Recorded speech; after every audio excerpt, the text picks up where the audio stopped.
The neighborhood of Willow Creek Lane was the kind of place where people rarely locked their doors, and every evening was filled with the sound of sprinklers and children playing outside.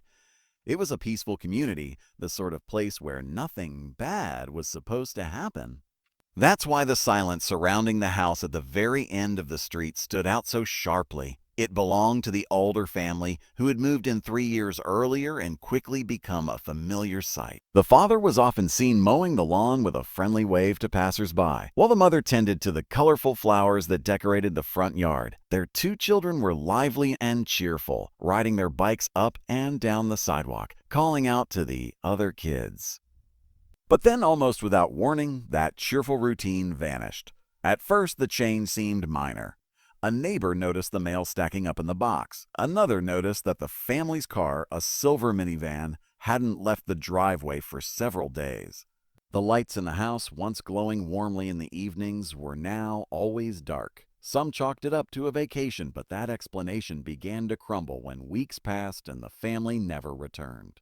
The once carefully maintained yard grew wild, with weeds spreading over the flower beds. The grass reached an uneven height, a stark contrast to the tidy lawns of the surrounding houses. The windows, once framed by open curtains, were now drawn shut. One neighbor told another about the strange smell drifting from the property, a faint but unmistakable odor carried by the wind on hot afternoons.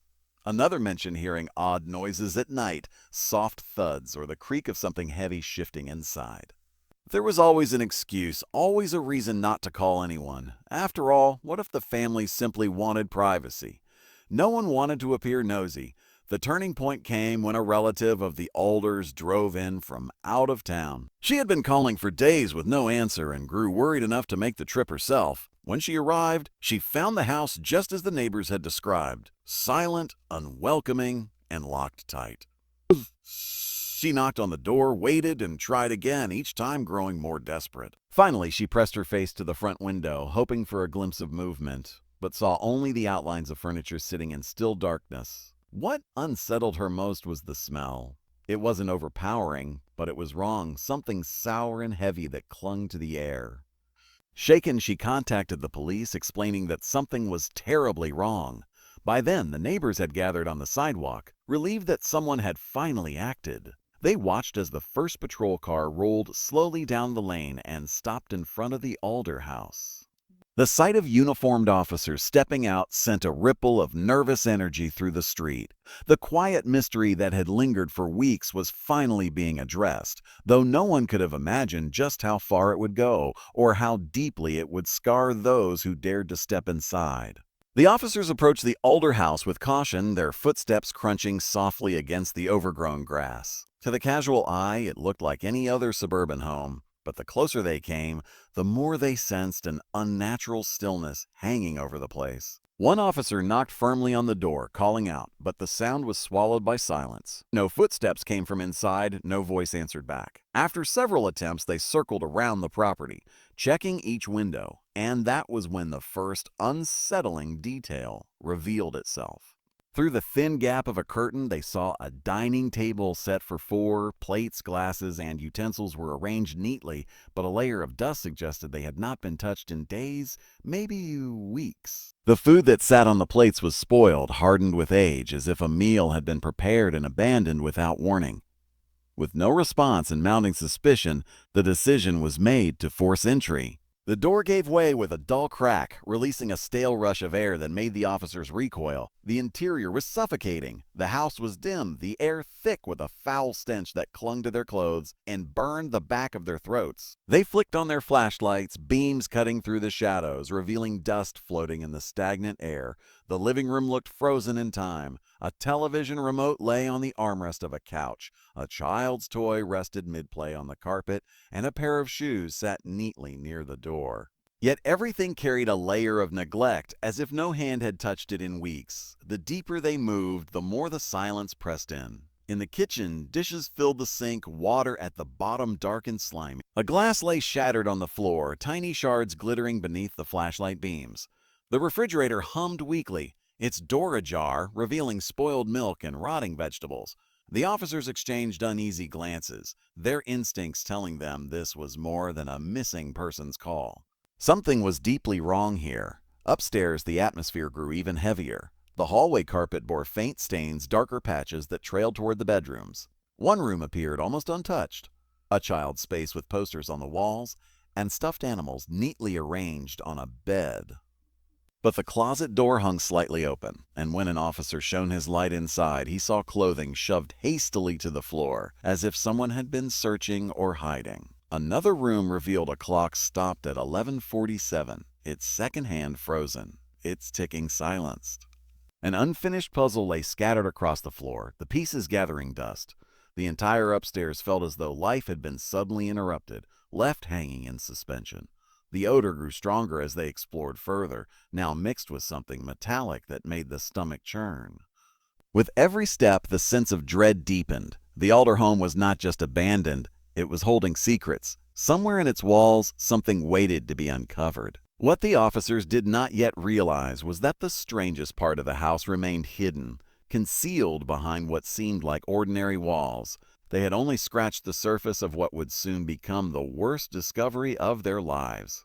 The basement door was old and stiff, the kind that creaked loudly with even the slightest touch. When the officers pulled it open, a cold draft of stale air drifted up, carrying with it an odor that was stronger than anywhere else in the house. Their flashlights cut down the narrow wooden steps, illuminating walls that were damp and spotted with mold. The descent into the basement felt like a shift into another world, one separate from the home above. The air grew colder the further they went, and the silence seemed to thicken.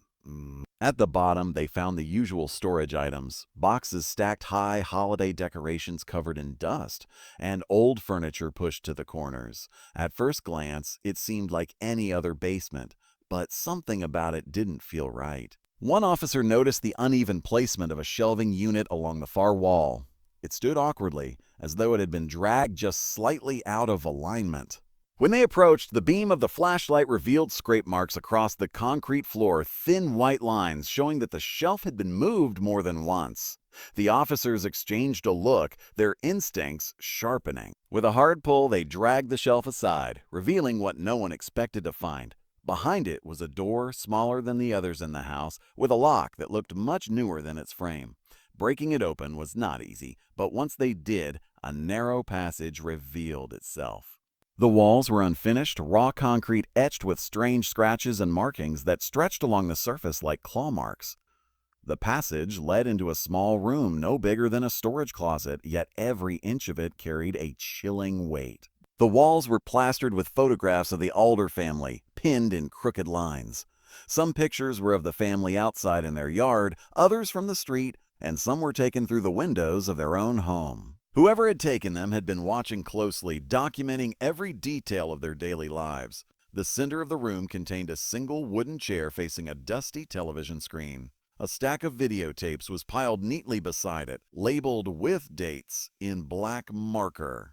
The most recent tapes were from only weeks earlier, long after the family was last seen. On a nearby table lay journals filled with scribbled notes, pages torn and stained, the writing erratic and obsessive. The more the officers scanned the room, the clearer it became that this was no ordinary hidden space.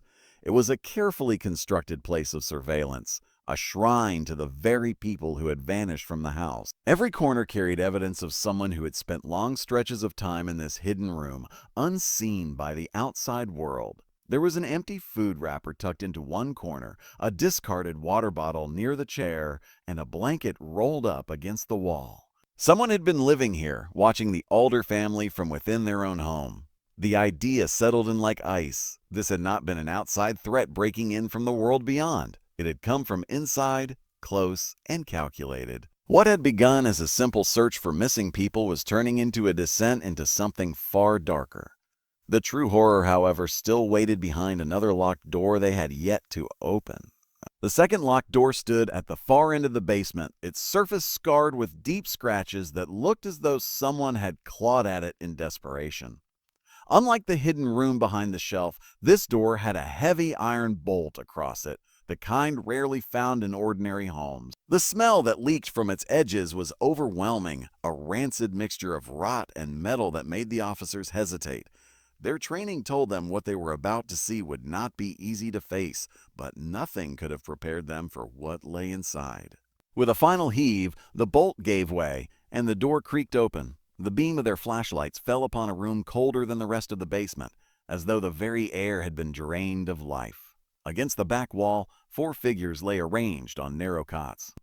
It was the Alder family, their bodies pale and still, placed with deliberate care. Each one had been positioned neatly, their hands folded, their clothing arranged as though someone had dressed them for display. The children were placed side by side, their faces frozen in expressions that told of fear in their final moments.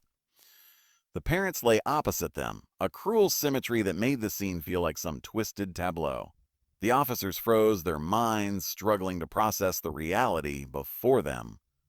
The missing family wasn't simply gone. They had been here the entire time, hidden in plain sight beneath the home they had lived in. Signs around the room suggested this was no impulsive act. The walls were lined with hooks, ropes, and discarded medical supplies. A notebook sat on a small table, open to pages filled with erratic handwriting. Words and phrases repeated again and again, rambling notes about the family, about watching them, about control. It was the mind of someone obsessed, someone who had turned their fixation into something unthinkable. Closer inspection revealed that this had been a chamber of both observation and captivity. Shackles were bolted into the walls, though none were in use when the bodies were found. Empty food containers and bottles littered one corner, suggesting the family may have been kept alive here for some time before their deaths. The horror of that possibility sent a chill through the officers. The idea that the Alders had spent their last days in this underground prison steps away from their neighbors was almost too much to comprehend. One officer found a video camera set on a tripod, aimed directly at the cots. Its tape compartment was empty, but the intention was unmistakable.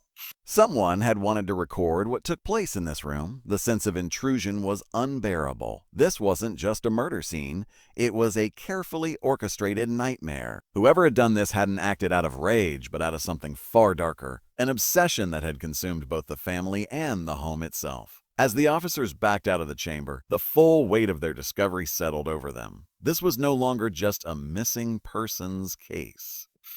It was the unearthing of a crime so disturbing that none of them would ever forget the images burned into their minds. And even more chilling was the question that now loomed over them.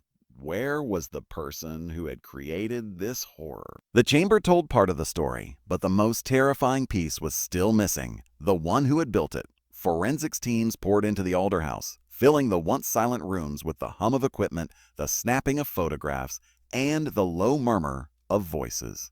The house that had seemed frozen in time was now a crime scene, every object and every surface treated as potential evidence. The officers who had made the discovery stood back, their minds still reeling from what they had found in the basement. The hidden chambers, the journals, the photographs, and the lifeless bodies all pointed to a person who had planned, waited, and executed something far beyond the scope of ordinary violence. Yet the person responsible was nowhere to be found. The videotapes from the surveillance room became the first focus of the investigation. One by one, the tapes were examined, each showing eerie footage of the Alder family going about their lives, unaware they were being watched. The grainy recordings followed them in their kitchen, in the living room, even in their bedrooms. The unseen figure behind the camera never spoke, never appeared fully, but faint reflections in mirrors and shadows in doorways hinted at a tall silhouette. The most recent tapes, dated just days before the family was reported missing, showed the children playing in the yard, the parents reading in the living room. Then, without warning, the footage shifted. The camera moved to the basement, where the family appeared for the first time in the hidden chamber. Their expressions were fearful, their movements restrained, though no sound was recorded. The final tape ended abruptly. In its last frames, the camera panned shakily toward the basement door. They carried the memory of the still bodies, the obsessive shrine, and the unfinished tapes wherever they went. Officially, the case grew cold, filed away with countless others that lacked resolution. Unofficially, it haunted everyone involved. At night, some swore they heard echoes of the family's last moments when they closed their eyes. Others admitted they felt watched, as if the person responsible still lingered in the shadows, studying new lives the way they once studied the Alders. The truth remained buried with the unanswered questions. Who had built the hidden rooms? Why had the Alder family been chosen? And most disturbing of all, where had the figure gone after leaving the final tape unfinished? The answers never came. All that remained was the certainty that evil had lived in that house, unseen and patient, and the chilling possibility that it might surface again somewhere else. For those who entered the Alder home, it would always remain the worst discovery of their lives, a discovery that refused to let them go long after they left the basement behind.